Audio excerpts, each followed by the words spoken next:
2020 మనం ఎన్నెన్న ప్లాన్లు ప్రణాళికలు చేసుకోవచ్చు. విజన్ 2020నే అవ్వలేదు.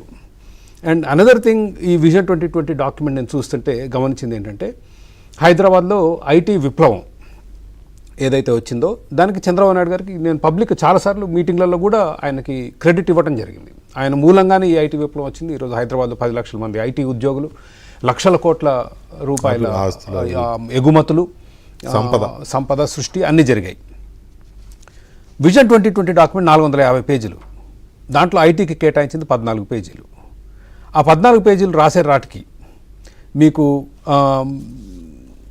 కంపెనీలు IBM, Sun Microsystem, Microsoft, Oracle, బాను, సత్యం అన్నీ వచ్చేసాయి హైదరాబాద్కి. ట్రిపుల్ వచ్చింది, హైటెక్ సిటీ వచ్చింది, శంషాబాద్ ఎయిర్పోర్ట్ ప్రణాళికల్లో ఉంది.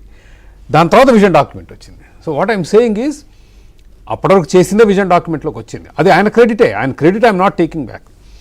అంటే వాటిని కూడా కలుపుకుంటూ డాక్యుమెంట్ చేశారు. సో చాలా మంది అనుకునేది ఏంటంటే, చంద్రబాబు నాయుడు గారు విజన్ 2020 అని ముందే ఊహించి చేయగలిగారు అనేది. The point I'm trying to make is, చాలా అనుకుంటాం, కొన్ని జరగవు, కొన్ని జరుగుతాయి.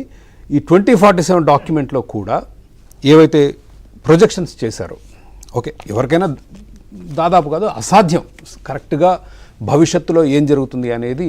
ఇప్పుడు అది తెలిస్తే స్టాక్ మార్కెట్లో కాదు కదా, అసలు మీకు భవిష్యత్తు కనుక మీరు తెలుసుకోగలిగితే స్టాక్ మార్కెట్లు ఈ గొడవంత ఉండదు. మీరు బ్రహ్మాండంగా ఇన్వెస్ట్ చేసి కోట్ల సంపాదించుకుంటాం.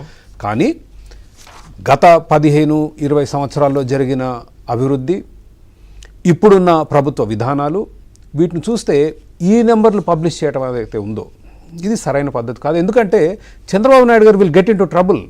రేపు ప్రతిపక్షం వాళ్ళు ఇదే ఎత్తుతారు. 2025-26 సంవత్సరంలో 16.5% అభివృద్ధి, దాని తర్వాత 16%, దాని తర్వాత 16%, ఆ విధంగా చేసుకుంటూ వెళ్తే 2029కి ప్రతి సంవత్సరం 16% అభివృద్ధి అసాధ్యం. It is next to impossible. ఏమవుద్ది, అబాస్ పాలవుతారు ఎన్నికలు వచ్చేసరికి, చూపిస్తారు అందరికీ అవుద్దా అని. నా అభివృద్ధి, రాష్ట్రాన్ని అభివృద్ధి చేయాలనే ఆకాంక్ష అందరికీ ఉండొచ్చు, కానీ అందరికీ ఉండదులేండి. సరే, చంద్రబాబు నాయుడు గారికి రాష్ట్రాన్ని అభివృద్ధి చేయాలని ఆకాంక్ష దృఢంగా ఉండవచ్చు, కాదనట్లేదు, ఉంది, దాన్ని కూడా నేను విభేదించట్లేదు. కానీ మొత్తం ఆయన చేతుల్లో ఉండదు. ఇది కేంద్ర ప్రభుత్వం విధాన నిర్ణయాలు చాలా ముఖ్యమైన పాత్ర పోషిస్తాయి భారతదేశ అభివృద్ధికి. 70% నా అభిప్రాయంలో 70% కేంద్ర ప్రభుత్వం డ్రివెన్. ఎందుకంటే అన్ని రకాల పన్నులు, ఆంక్షలు, నియంత్రణలు మొత్తం కేంద్ర ప్రభుత్వం చేతిలో ఉన్నాయి. Devolution of funds,